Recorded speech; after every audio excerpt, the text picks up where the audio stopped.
everybody, welcome to another episode of Exploring Photography right here on Adorama TV. I'm Mark Wallace, and today I'm going to show you how this little device can really help you get some new results in bright sunlight. This is called a variable neutral density filter. What it is, it's basically sunglasses for your camera. And so what you can do with this, for example, there's this woman right here on this bench who happens to be my niece, Jenny. Say hi, Jenny. And I want to get a really cool picture of her sort of working in her notebook, but I want to have that background fall into out of focus.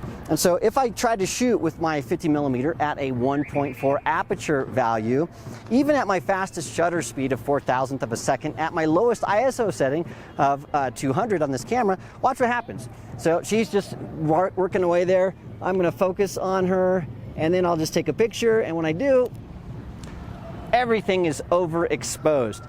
We don't want that. So I can't do anything to fix that. I can't make my shutter any faster. I can stop down my aperture value, but when I do, what's going to happen is I'm going to get more depth of field. I don't want that. I want that nice shallow depth of field look. So what I can do is I can take this neutral density filter, and it just screws right onto the end of my lens.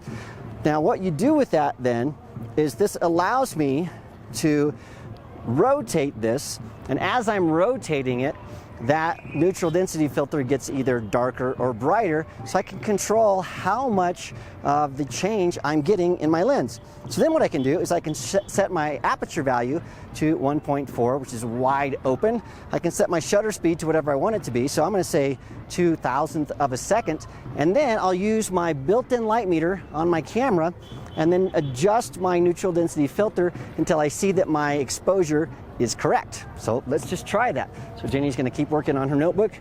I'm going to make sure I've got a good exposure here, or good composition, and then I will just take the picture. And check that out. Now we have a proper exposure. The background is falling out of focus, and it works terrific.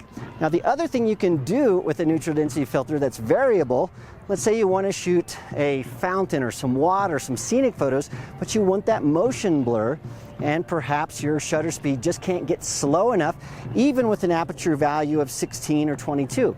Well, the neutral density filter allows you to take your exposure and make that make the exposure outside darker and darker and darker, which forces the shutter speed to get slower and slower and slower. And then you can get scenic photos that look like this, where I captured that rushing water going over the river with a slow shutter speed in bright sunlight. And so that is all there is to the neutral density filter. Now there are a couple things that you need to be aware of when you get a neutral density filter. I'm shooting with a rangefinder, which means that I'm looking through a viewfinder and not the lens. So focusing and composition, none of that is an issue for me. But if you're using a SLR camera or a mirrorless camera, you're looking through the lens. And so when you make this neutral density filter get darker, well, you're basically making it really difficult to see, and your autofocus is going to have issues.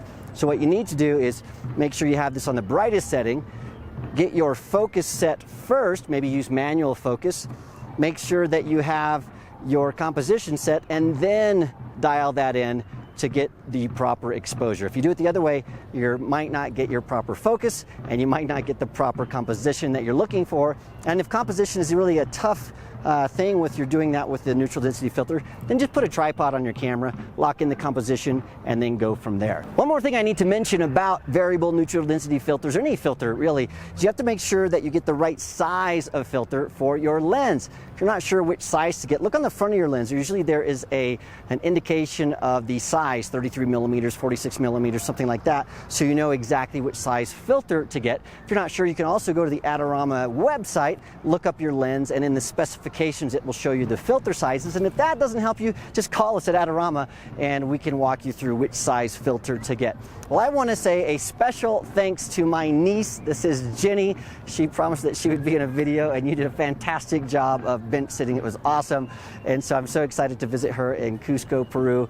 Well, thanks for joining us here. Don't forget to subscribe to Adorama TV. It's absolutely free. Jenny's done it, right? Yeah. And you can do it too. That way you don't miss a single episode. And also, look over at the Adorama Learning Center. There's tons of content about making videos, editing stills, shooting still photography, sound editing, all kinds of stuff, absolutely free, so check that out. Thanks again for joining me, and I will see you again next time.